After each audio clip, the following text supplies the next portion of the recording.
The next step here now in the shower in the back part of the van here is putting one of the Nautilus retractable shower doors here. We're going to use two of these to kind of enclose this.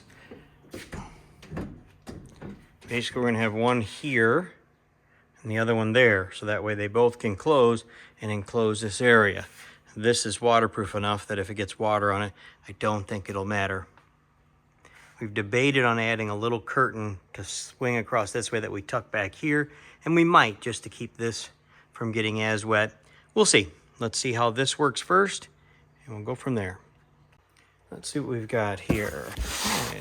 For the shower door itself, it's got the track that it runs in.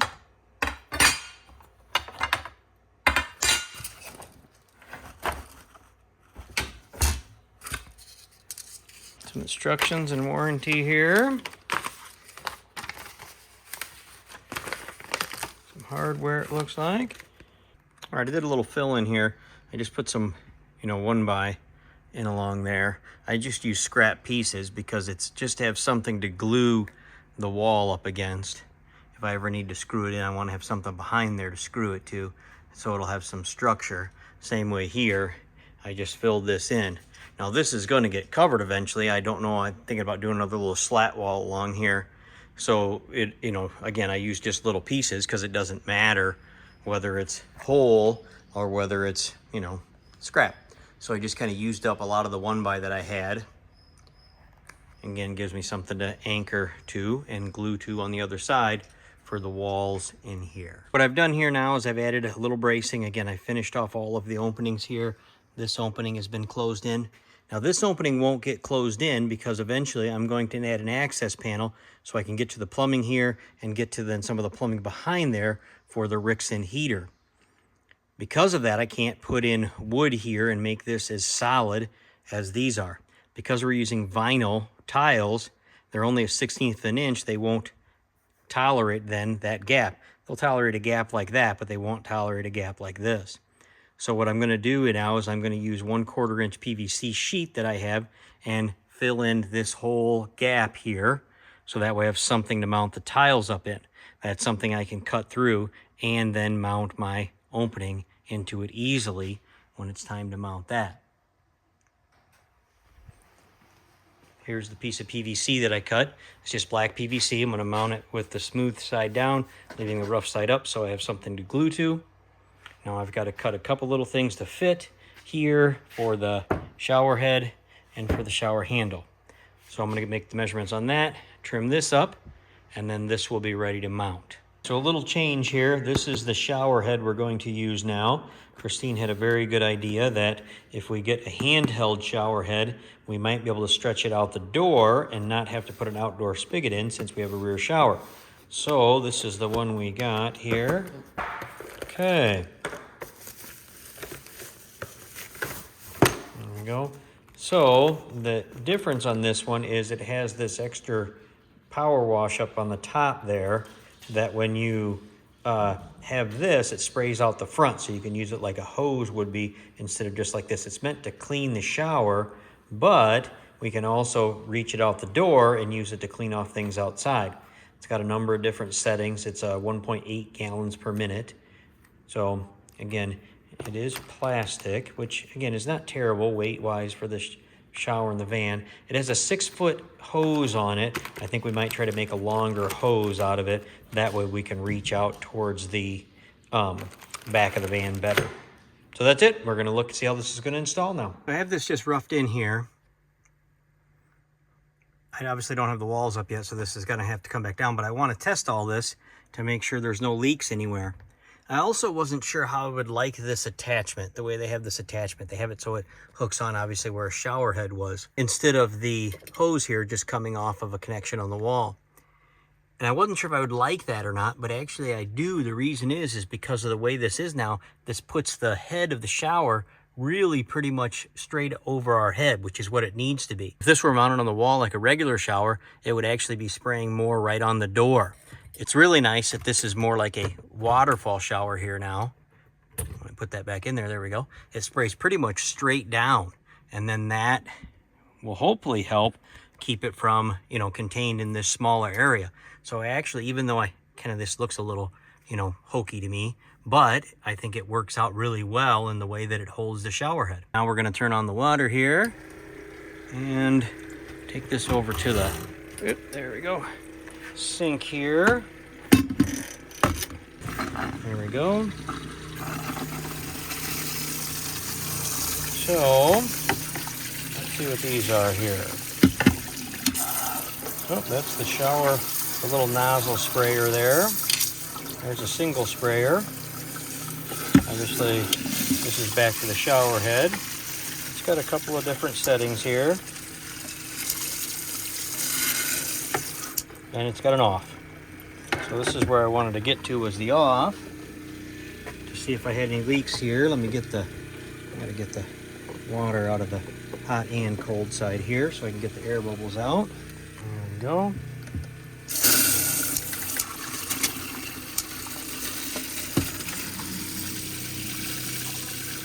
There we go. Just making sure we don't have any leaks anywhere. So far it looks like we don't. I don't have a lot of water and only put a few gallons, so unfortunately it might not build up pressure the way I want it to.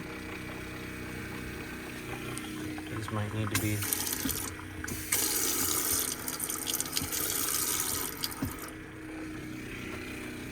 okay.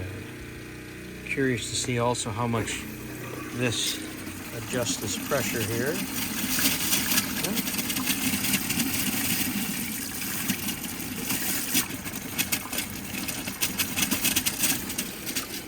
And I'm running out of water, unfortunately. Like I said, I only put a gallon or so in there.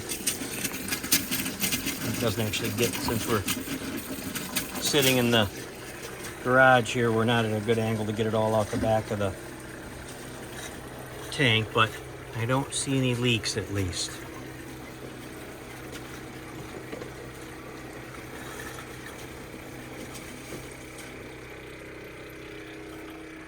Okay.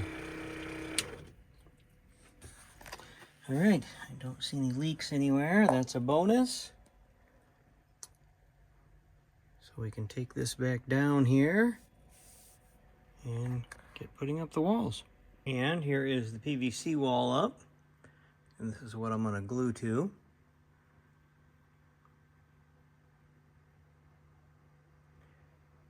Next, the tiles should be here in a few days. So put those up. Keep moving forward. Here are the tiles that we're using for the shower.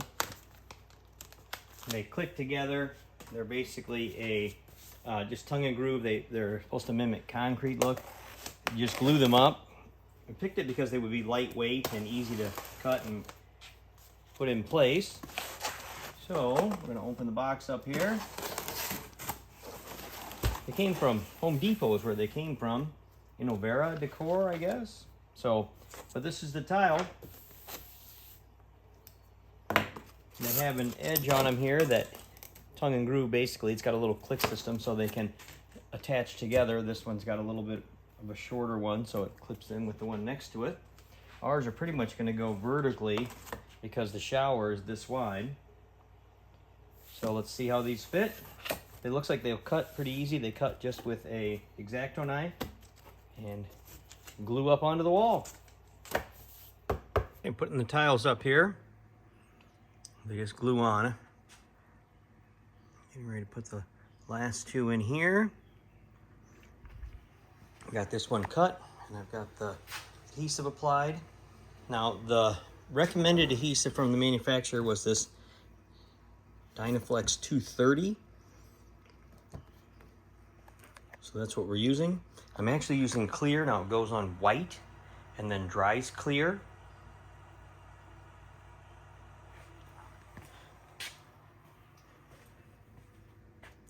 These junctions here, I put some in that junction to seal it, but I will also silicone seal that and all the seams when everything's all said and done. So basically, it does cut very easy, just with a utility knife. The hole for the faucet there, I cut with a hole saw, but it all cuts really pretty easily. Here is the shower tiles in and one of the sliding doors. Those install pretty easily. They have a adhesive tape on the side already mounted. Pull that, and then I went ahead and used the same sealant adhesive along the gap there to get it up while this all dries. What I'm doing here is I took this is the stock mounting bracket, and what I did is I cut it down, obviously, so it fits underneath the toilet. And I cut this out at the 1.1 inches, which is how far off it is. I'm going to adhere these two pieces together, like so, and then screw this one in this way to mount this whole thing there. So the Nautilus retractable door is what we're using then to close these off. I have one mounted. I thought I'd show you this. It's pretty straightforward. There is a adhesive strip on here, and basically just attaches then to the wall, and then to seal that, I'm using the same thing to seal this as I did then the tiles on, and again in clear. Set this in here and push it into place.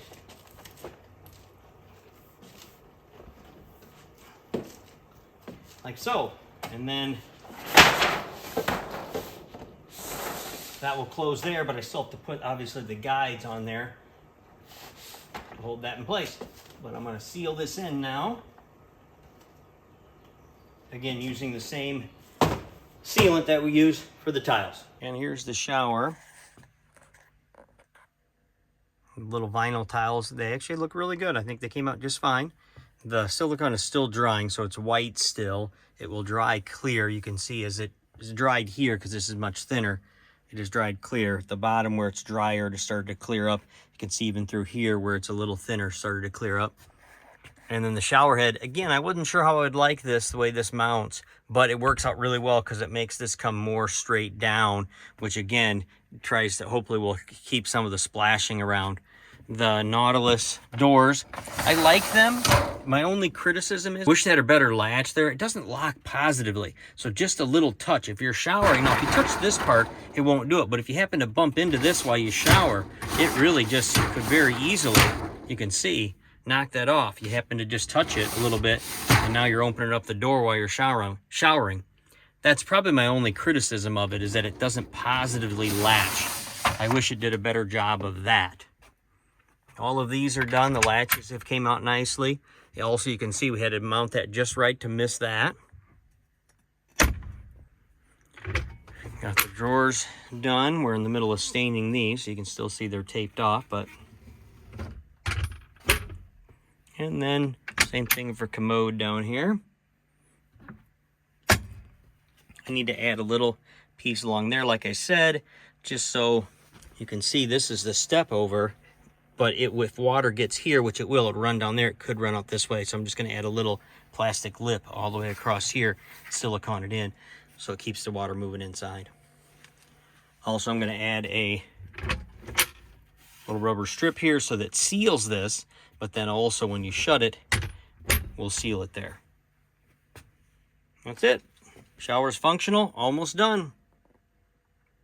The last few things on the shower here, I made a little plastic lip there, and I've siliconed it in place, sealed it, and it is drying. I've also sealed around all of the latches, so that way they're a little better watertight. And then I have to add the rubber seal still. Haven't found the exact one I want. That will be the end of the shower work. Well, we're pretty much done with the shower now. I have a couple little things to do. I still need to get the little rubber gasket that we're going to put in between here to seal this drawer. I'm going to put it on the top and the bottom. I still have to find that. I have to put that on, and waiting for then some of the silicone to dry, and that way we make sure everything is watertight. I've got to add a little edge down here to again make it watertight inside there. But overall, the main parts of it are done. I'll walk around and show you real quick, but it worked out pretty well. You can see when you're in, the sliding door just there you go. Shower, obviously you close both sides.